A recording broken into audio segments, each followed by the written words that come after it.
Here are the stats for all the books that I read in January. I think this was a great reading month. The first one I read was The Crash by Frieda McFadden.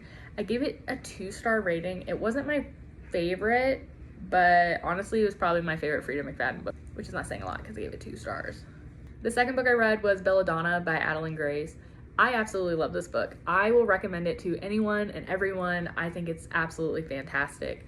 I rated it 5 stars. Then I read Iron Flame by Rebecca Yarros. Again, this was a 5-star read. I love this series. I will recommend it to anyone and everyone.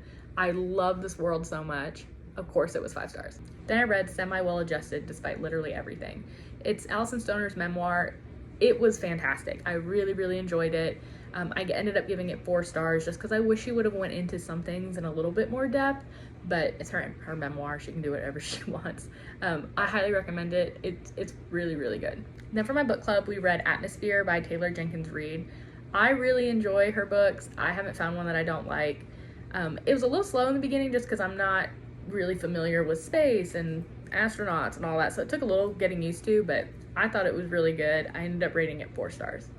The last book I read this month was A Vow and Vengeance by Jaclyn Rodriguez. If you saw my stories, you know that I was a little conflicted in the beginning of the book, but I hung in there, and that's what we do around here.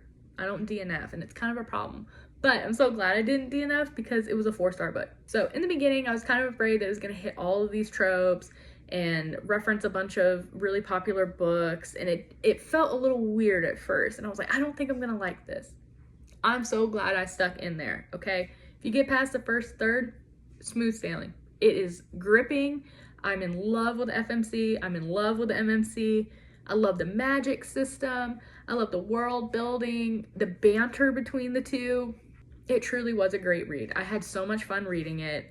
I didn't see the twists and turns, and when the book ended, I was like, oh my gosh, I have to wait for the second one.